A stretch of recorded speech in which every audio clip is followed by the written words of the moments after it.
कैसे हैं आप सब? आशा करते हैं बहुत अच्छे होंगे और आप सबका पढ़ाई जो है बहुत अच्छे तरीके से चल रहा होगा।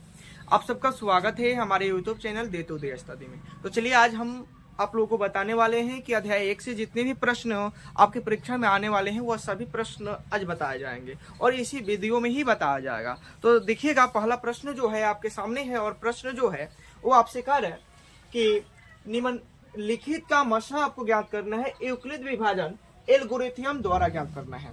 तो आपके पास दो प्रश्न है, एक है 420 और 130 का मसला ज्ञात करना है और दूसरा प्रश्न जो है वह है आपके पास 135 और 225 का मसला ज्ञात करना है। किस विधि से? तो यूक्लिड विभाजन एल्गोरिथम विधि से। तो देखिएगा, सबसे पहले यह यूक्लिड विभाजन एल्गोरिथम का सूत्र क्या होता है? तो यूक्लिड विभाजन का जो सूत्र होता है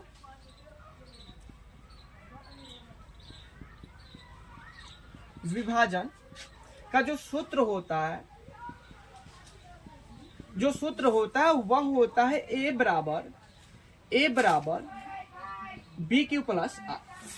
ए बराबर बी क्यू प्लस आर होता है ए। अब देखिए यहाँ पे आपके पास जो है 420 और 130 ही है, तो इसमें ए कौन है, बी कौन है, क्यू कौन है, आर कौन है, ये कैसे पता करें? तो देखिए बहुत ही आसान है, दो ही दिया जाता है आपको मसला ज्ञात करने के लिए जब आपसे यूक्लिड विभाजन एल्गोरिथम का प्रयोग करने को बोले तो देखिए, जो सबसे बड़ा होता है उसे हम बोलते हैं ए और जो छोटा होता है उसे हम बोलते हैं बी। ठीक है, तो आपको पहले प्रश्न में दिखाई दे रहा होगा कि सबसे जो बड़ा है वह है 420 और सबसे छोटा जो है वह है 130।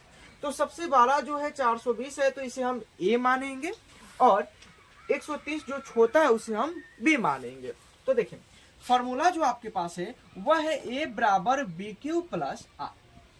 तो ए की जगह पे हम रखेंगे 420 बराबर वी की जगह पे रखेंगे हम 130। अब देखिए यहाँ पे थोड़ा सा हम रफ कार्य कर लेते हैं, अब जो है v के मान को हम बाहर रखते हैं 130 और a के मान को जो है हम रखेंगे अंदर, तो 420 अंदर रखेंगे। अब 130 का पहाड़ा जो है आप कितना बार पढ़िएगा कि 420 है, तो 130 के पहाड़ा में 420 है नहीं, तो हम पढ़ेंगे पहाड़ा। तो 130 का पहाड़ा 3 बार पढ़िए, तो 0 में 3 से गुना कीजिएगा 3 होगा और 3 के पहाड़ा 3 बार पढ़िएगा 9 होगा और 1 के पहाड़ा 3 बार पढ़िएगा 3 होगा। अब घटा लीजिए, 0 में से 0 गया, 0 बचेगा और यह हार्सिल लेगा तो यह 12 होगा, 12 में से 9 घटाइए कितना बचेगा? 3 बचेगा और यह कटेगा। तो देखिए जो शेषफल आता है ना उसे हम आर कह देते हैं और जो भागफल आता है ना उसे हम क्यू कह देते हैं। ठीक है, तो जहां क्यू है वहां पे हम भागफल लिखेंगे यानी 3 लिखेंगे, अब प्लस जहां शेषफल है उसको आर कहेंगे यानी शेषफल जो है वह 30 है। इसको हम तब तक बनाते हैं जब तक शेषफल 0 ना आ जाए, अब देखिए फिर अब हम ऐसे इनको घेर लेते हैं और जिससे पहले भाग कर रहे थे उनको अब अंदर ला लेते हैं, जिससे पहले भाग किया जा रहा था उसे हम अंदर ला लेते हैं। तो 130 को अब अंदर रख लिया जाएगा। ठीक है, अब 30 के पहाड़ा कितना बार पढ़िएगा तो 130 होगा, तो 30 के पहाड़ा में 130 नहीं है तो 30 के पहाड़ा जो है 4 बार पढ़ेंगे। तो देखिए 0 में 4 से गुना कीजिएगा 0 और 3 के पहाड़ा 4 बार पढ़िएगा, 3 चौका 12 होगा। अब घटाएंगे 0 से 0, 3 में से 2 गया 1 और 1 से 1 गया 2 करते गया। अब देखिए यहाँ पे जो है a का मान 130 हो जाएगा और b का मान जो होगा 30 होगा। तो a की जगह पे अब हम रखेंगे 130, b की जगह पे रखेंगे हम 30 और 30 का पारा कितना पढ़े हैं तो 4 बार पढ़े हैं तो 4, अब प्लस शेषफल कितना आया है तो शेषफल जो है वो आपके पास 10 है। यहाँ पे भी r का मान 0 नहीं है, जब तक r का मान 0 नहीं है तब तक हम इसको हल करते रहेंगे। अब पुनः देखिए, अब इसको हम घेरेंगे, इससे पहले जो भाग कर रहे थे उसको रखेंगे, तो इससे पहले भाग किस 30 से कर रहे थे तो 30 आ जाएगा अंदर। अब आप बताइए कि 10 का पहाड़ा जो है कितना बार पढ़िएगा कि 30 होगा, तो 3 बार, तो 30 आया और 30 में से 30 गया, 0 बच गया। अब देखिए a का मान यहाँ पे जो होगा वह होगा 30, v का मान जो होगा वह होगा 10 और q का मान कितना आया है 3, तो 3 लिखेंगे। अब प्लस r का मान जो आया वह 0 आ गया। आप लोग को अभी बताया कि जब r का मान 0 आ जाए तो बन जाता है। अब देखिए अतः HCF जो होगा वह लास्ट वाले B के मान को बोलेंगे। अब आप इसमें देखिए लास्ट वाले B का मान जो है 10 है, यहाँ पर देख लीजिए लास्ट वाले B का मान कितना है 10 है, तो लास्ट वाले B का मान 10 है, तो इसका HCF जो होगा वह 10 होगा। कितना होगा 10 होगा। यदि आप चाहते हैं इसका स्क्रीनशॉट लेना तो स्क्रीनशॉट ले सकते हैं। अब देखिएगा इसका 2 नंबर प्रश्न। इसका 2 नंबर प्रश्न जो है वह है 135 और 225। तो अभी ही आपको बताया गया कि जो बड़ा होगा उसे हम A मान लेते हैं और जो छोटा होगा उसे हम B मान लेते हैं। ठीक है, फॉर्मूला जो होता है वह फॉर्मूला जो होता है A बराबर VQ प्लस R होता है। A का मान जो होगा वह 225 हो जाएगा और V का मान जो होगा वह 135 हो जाएगा। अब हमें Q ना तो Q का मान मालूम है और ना ही R का मान मालूम है, तो इसे निकालने के लिए हम रफ कार्य करते हैं। तो यहाँ पे हम लोग करेंगे रफ। क्या करेंगे? तो 135 से भाग करेंगे, 135 से भाग करेंगे 225। ठीक है, अब देखिए 135 का पहाड़ा अगर आप 2 बार पढ़ रहे हैं तो 270 होगा, जो कि 225 से अधिक हो जाएगा। तो 135 का पहाड़ा हम 1 बार पढ़ेंगे। जब 135 का पहाड़ा 1 बार पढ़ेंगे तो 135 ही होगा। अब देखिए 5 में से 5 गया, आपके पास बचेगा 0। ठीक है, उसके बाद यह हासिल लेगा 2 तो 12 हो जाएगा और 12 में से 3 गया तो आपके पास बचेगा 9 और यह बचा 1 और 1 में से गया 1, 0 होगा, सॉरी 0 होगा। अब यहाँ पे Q का मान जो आया वह 1 आया और R का मान जो आया 90 आया। तो Q की जगह पे हम 1 रखेंगे और R की जगह पे हम 90 रखेंगे। यहाँ पे R का मान 0 नहीं आया, पुनः बनाएंगे तो फिर अब आप देखिए कि इसको हम ऐसे करेंगे और जो जिससे हम पहले भाग कर रहे थे उसको अंदर ले जाएंगे। तो भाग किससे कर रहे थे? 135 से। अब आप बताइए कि 90 का पहाड़ा कितना बार पढ़ा जाए कि 135 आए? तो 90 का पहाड़ा हम 1 बार पढ़ेंगे, क्योंकि 90 के पहाड़ा में 135 नहीं है, तो 1 बार पढ़ेंगे तो यहाँ पे 90 ही होगा। अब बताइए 5 में से 0 गया 5 और 5 होगा, सॉरी 5 और 13 में से 9 गया, कितना बचेगा? 4। तो Q का मान जो आया वह 1 आया और R का यहाँ पे जो आपके पास R का मान जो आया है वह आया है 45 और A का मान 135 और B का मान जो है 90। तो V वाले मान को ही हम A बना देते हैं, R वाले मान को ही हम B बना देते हैं। कितना बार पढ़ा पढ़ा गया? 1 बार। R का मान कितना आया? 45। फिर बनाएंगे क्योंकि 0 नहीं आया है। तो अब जो है यहाँ पे शेषफल 45 आया और किससे भाग कर रहे थे? 90 से, तो 90 को अंदर रखेंगे। यहाँ पे 90 को 45 दूना कितना होता है? 90 होता है। यहाँ पे आ गया 0। तो अब जो है A का मान 90 आ गया, V का मान 45 होगा। 45 का पहाड़ा कितना बार पढ़िएगा? 90 आएगा 2 बार, तो प्लस में शेषफल 0 आ गया। तो अतः HCF जो होगा वह अभी बताया गया कि लास्ट वाले V के मान को ही हम HCF कहते हैं। तो लास्ट वाले V का मान जो होगा वह आपके पास होगा 45। तो आपका आंसर जो होगा वह होगा 45, यानी इसका 135 और 225 का HCF जो होगा वह होगा 45। चलिए देखिएगा अब आगे प्रश्न जो आपसे कह रहा है कि निम्नलिखित का अभाज्य गुणनखंड विधि द्वारा मत्स्य और लसा ज्ञात कीजिए। यहाँ पे प्रश्न है 26 और 91 पहला, दूसरा 336 54 और तीसरा जो है 12 15 और 21 है। निकालना है। इसे निकालने से पहले कुछ फॉर्मूला है जो कि आपको जानना बहुत ही आवश्यक है। जो यहाँ पे लिखा गया है आपको दिखाई दे रहा होगा कि पहली संख्या गुने दूसरी संख्या, पहली संख्या गुने दूसरी संख्या बराबर HCF गुने LCM। ठीक है, उसके बाद है अगर आपको पहली संख्या निकालना हो तो पहली संख्या निकालने के लिए फॉर्मूला जो होता है वह होता है HCF गुने LCM वते दूसरी संख्या। इसी प्रकार पहली संख्या जैसे आपको दूसरी संख्या अगर निकालना हो तो दूसरी संख्या के लिए फॉर्मूला होता है HCF गुने LCM वते पहली संख्या। ठीक है, अगर आपको HCF निकालना हो तो HCF के लिए फॉर्मूला होता है पहली संख्या गुने दूसरी संख्या बटे एलसीएम। ठीक है, अगर आपको एलसीएम निकालना हो तो फॉर्मूला होता है पहली संख्या गुने दूसरी संख्या बटे एचसीएफ। यदि आप इसका स्क्रीनशॉट लेना चाहते तो स्क्रीनशॉट ले सकते हैं। तो चलिए अब देखेंगे प्रश्न। तो प्रश्न 1 नंबर जो है वह है 2691। तो इसको सबसे पहले हम तोड़ते हैं। 26 को तोड़ेंगे तो लिखेंगे 2 गुने 13, अभाज्य संख्या के रूप में लिखते हैं। तो 2 एक अभाज्य संख्या, तो ये भी एक अभाज्य संख्या। अभाज्य संख्या उसे कहते हैं जो स्वयं अपने आप से विभाजित हो, किसी अन्य संख्या से ना करते। ठीक है, उसी प्रकार 91 को लिखेंगे। तो 91 जो होगा वह होगा 7 गुने 13। अब हमको निकालना क्या है कि मसा भी निकालना है और लसा भी निकालना है। तो सबसे पहले मसा देख लीजिए। तो मसा जो होता है वह होता है इन दोनों में एक जैसा संख्या जो हो उसी को मसा कहते हैं, यानी जो कॉमन हो। तो इन दोनों में आप एक जैसा यानी कॉमन देखिएगा तो वह संख्या जो है वह 13 है। तो 26 और 91 का मसा जो होगा वह होगा 13। अब हमको क्या निकालना है? लसा निकालना है। तो अब निकालना है लसा। तो दो संख्या है, तो दो संख्या के लिए अभी फॉर्मूला लिखवाएं कि अगर आपको एलसीएम निकालना है तो होगा पहली संख्या गुने दूसरी संख्या बटे एचसीएफ। तो आप देखिए पहली संख्या जो है आपके पास 26 है, दूसरी संख्या आप देखिएगा तो आपके पास 91 है, और एचसीएफ जो आया है वो आपके पास कितना आया है? 13 आया है। ठीक है, अब काटिए। 13 एकम 13, 13 दूना 26।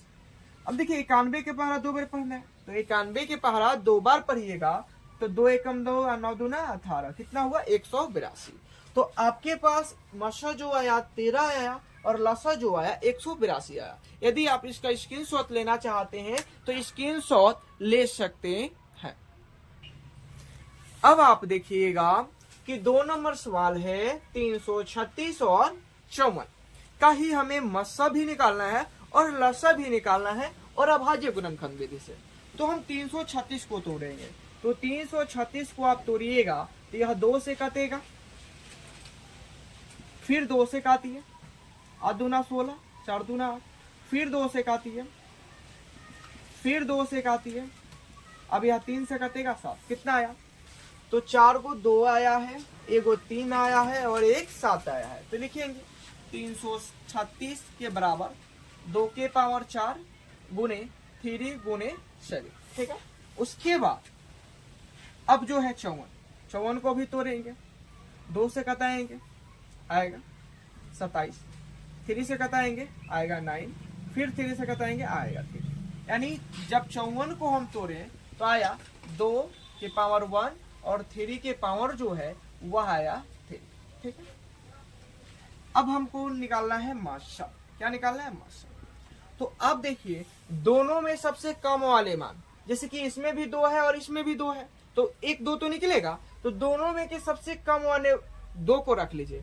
तो दोनों में से सबसे कम वाले 2 जो है यह है 2, और दोनों में 3 है, 3 आपको दिखाई दे रहा है, तो जो कम वाला 3 है उसी को रखना है। तो यहाँ पे 3 के पावर 3 है, यहाँ पे क्या है? कम है, तो इसको रख लेंगे। 3 दूना कितना होगा? 6। यानी 336 और 54 का जो आपका मसा आएगा वह आएगा कितना? तो 6 आएगा। अब हमको क्या निकालना है? लसा निकालना है। तो अभी आपको लसा का फॉर्मूला लिखना है। क्या? कि पहली संख्या गुने दूसरी संख्या। तो पहली संख्या जो है 336 है और दूसरी संख्या जो है वो आपके पास 54 है। अब बते क्या? तो एचसीएफ, और एचसीएफ कितना आया है? तो 6 आया है। अब काट लीजिए। 9 6 कितना होता है? 9 6 54। अब 9 का पहरा पढ़ना है 336 बार, पढ़िए। 9 6 54 के 4 हाथ में 5, 9 3 का 27 5, 32 हाथ में 3 और 9 3 का 27 3 30, कितना आ गया? तो आपके पास लसा आया 30, 24 और मसा जो आया वह आया है 6। अब इसी जगह आप देख लीजिएगा 3 नंबर प्रश्न। 3 नंबर प्रश्न जो है वह आपसे कह रहा है कि 12, तो 12 को तोड़ेंगे 2 गुने 3, 2 दूना 4, 4 3 12। उसके बाद है 15, तो 15 को तोड़ेंगे, तो 15 को तोड़ेंगे तो 3 गुने 5, उसके बाद आप देखिए तो यहाँ पे जो है आपके पास वह 21 है, तो 21 को भी तोड़ेंगे, तो 21 को तोड़ेंगे तो आएगा 3 गुने 7। अब तीनों में हम देखेंगे एक जैसा यानी उभयनिष्ठ यानी कमन, तो तीनों में आप कमन देखिएगा तो तीनों में एक जैसा जो अंक है वह है केवल 3। वह क्या है? केवल 3 है, तो आपका मसा जो होगा वह 3 होगा। अब हम निकालेंगे लसा, तो लसा में जो है जो इसके लिए फॉर्मूला लगाया गया वह फॉर्मूला इसमें नहीं लगेगा, क्योंकि यहाँ पे 3 अंक था और यहाँ पे केवल 2 ही संख्या थी, तो नहीं लगेगा। ठीक है, तो इसमें जो कॉमन होता है उसे लिख लेंगे। ठीक है, यानी जो HCF होता है उसको लिख लेंगे और उसके बाद जो बचा हुआ है उस सबको लिख लेंगे। यहाँ पे 2 को 2 है, अब उन्हें यहाँ पे एक 5 है और एक 7 है, और इस सब में गुना करेंगे। 3 दूना 6 दूना 12, 12 25 7 और 7 के पहाड़ा 7 बार पढ़िएगा तो 420 होगा। कितना होगा? 420। तो आपके पास मसा जो आया वह 3 आया और लसा जो आया 420 आया। यदि आप इसका स्क्रीनशॉट लेना चाहते हैं तो स्क्रीनशॉट ले सकते हैं। देखिएगा आपके पास प्रश्न जो है वह है कि दो संख्याओं का मसा 145 तथा लसा जो है वह 2175 है। यदि एक संख्या 725 है तो दूसरी संख्या ज्ञात कीजिए। तभी फॉर्मूला आपको लिखाया गया कि फॉर्मूला जो होता है कि अगर हमको दूसरी संख्या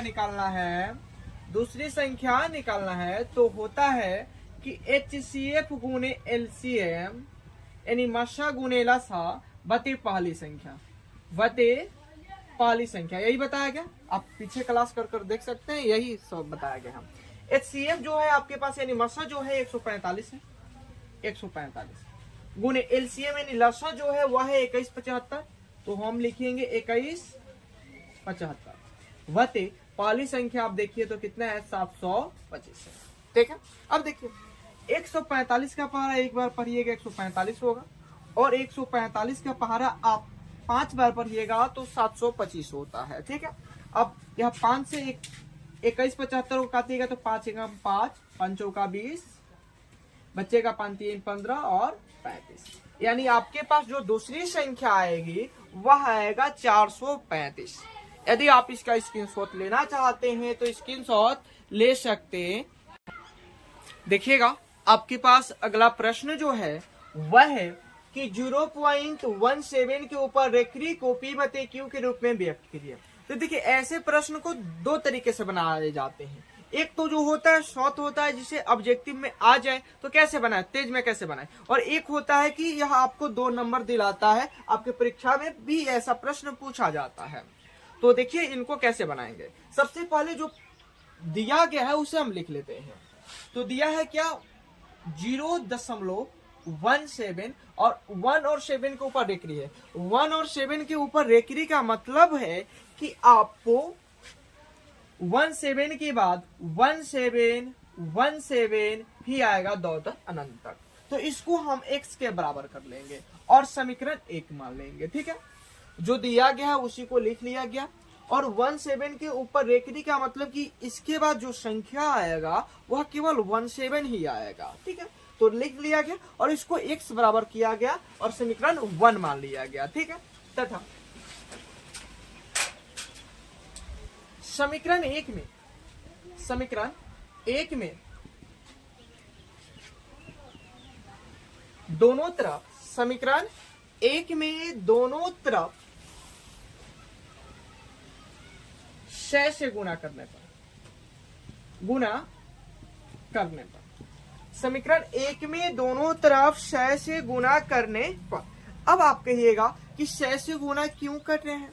तो 6 से गुणा इसलिए किया जा रहा है कि यह दशमलव जो है वह अंक में प्रवेश कर ले। तो समीकरण 1 में करना है तो 6 में x से गुणा कीजिएगा, 6x होगा बराबर 6 में आप इतना से गुणा कीजिएगा तो दशमलव जो है वह यहाँ पे है तो 2 जीरो से यहाँ पे आएगा। अगर 2 जीरो यहाँ पे आएगा तो दशमलव 2 अंक आगे आएगा, 2 अंक आगे आएगा तो यह दशमलव आ जाएगा 17 के बाद। उसके बाद क्या है 17 दो आप लिख सकते हैं, इनको मान लीजिए समीकरण 2। अब कुछ नहीं करना है, समीकरण 2 माइनस 1, यानी समीकरण 2 में से 1 को क्या करना है, घटाना है। और आप समीकरण 2 देखिएगा तो वह है 6x बराबर 17.1717 डॉट। आपका मन जहां तक इसको ले जाना चाहते हैं उतना ले जा सकते हैं। और समीकरण 1 जो है वह है x बराबर 0.1717 डॉट। ठीक है, घटाना है यानी यहाँ पे लगाएंगे माइनस का, ठीक है, और यहाँ पे भी हम लगाएंगे माइनस का। अब आप देखिए कि दशमलव के बाद है तो दशमलव के बाद वाला दशमलव के बाद वाले से ही घटेगा। तो 7 में से 7 गया 0, 1 में से 1 गया 0, 7 में से 7 0, 1 में से 1 0, 7 में से 7 0, 1 में से 1 0, दशमलव है दशमलव। अब बताइए 17 में से 0 घटाइए कितना होगा, 17 ही होगा, बराबर 6x में से 1x घटाइएगा तो 6x में से 1x घटाइएगा तो आपके पास से आएगा 99x। ठीक है, दशमलव के बाद 0 की वैल्यू नहीं होता है तो आपके पास बचा 99x बराबर 17। अब आप देखिए कि यह 99 जो है x के साथ गुना में है और इधर आएगा तो बटा में होगा, तो x बराबर 17/99। तो यह जो हुआ p/q के रूप में व्यक्त हुआ। जब आप ऐसे बनाइएगा तो आपको 2 नंबर मिलेगा, लेकिन जब यही प्रश्न आपसे ऑब्जेक्टिव में पूछा जाए तो कैसे बनाएंगे, तो उसको भी आप यहाँ पे देख लीजिए।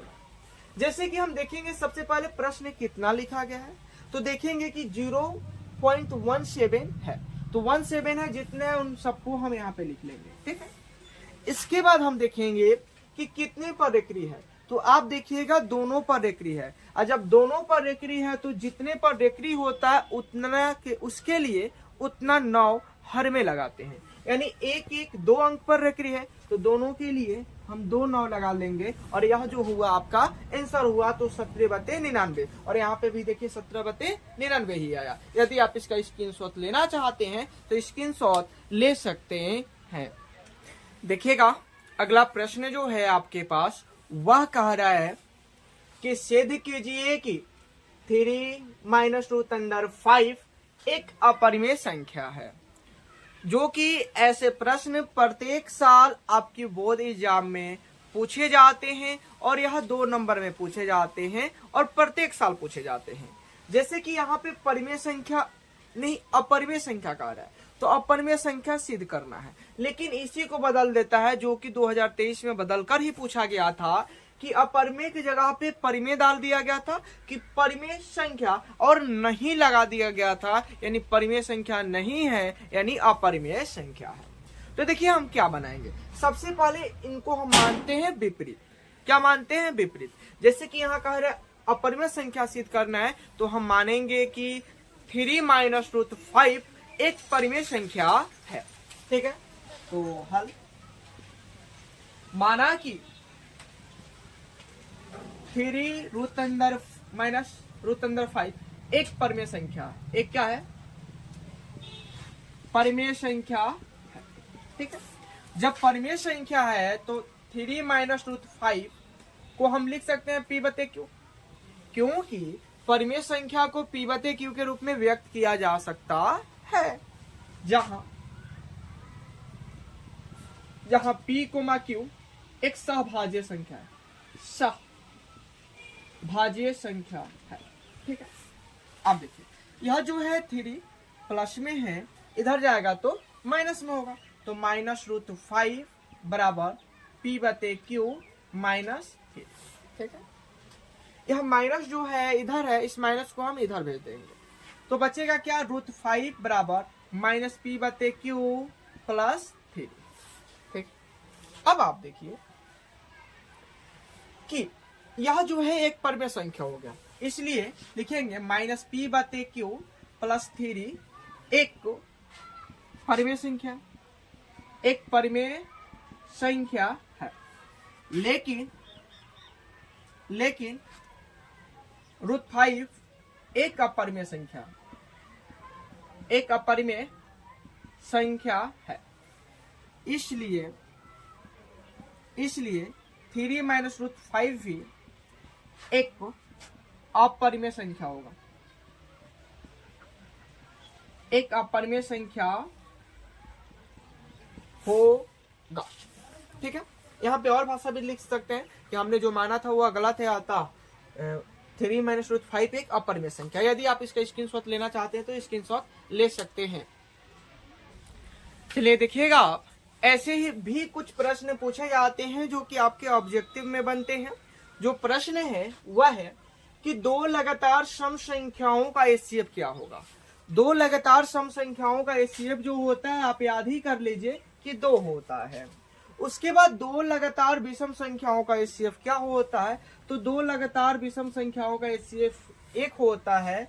और अगला प्रश्न है कि दो लगातार अभाज्य संख्याओं का एचसीएफ क्या होता है, तो दो लगातार अभाज्य संख्या का एचसीएफ जो होता है वह भी 1 होता है। यदि आप इसका स्क्रीनशॉट लेना चाहते हैं तो स्क्रीनशॉट ले सकते हैं। और आशा करते हैं आप लोगों को यह वीडियो अच्छा लगा होगा। यदि वीडियो अच्छा लगा होगा तो वीडियो को लाइक कीजिएगा, शेयर कीजिएगा, और आप हमारे चैनल पर पहली बार आए होंगे तो चैनल को सब्सक्राइब और बेल आइकन को प्रेस करना नहीं भूलिएगा। जय हिंद। आप लोग से मिलते हैं अगले वीडियो में।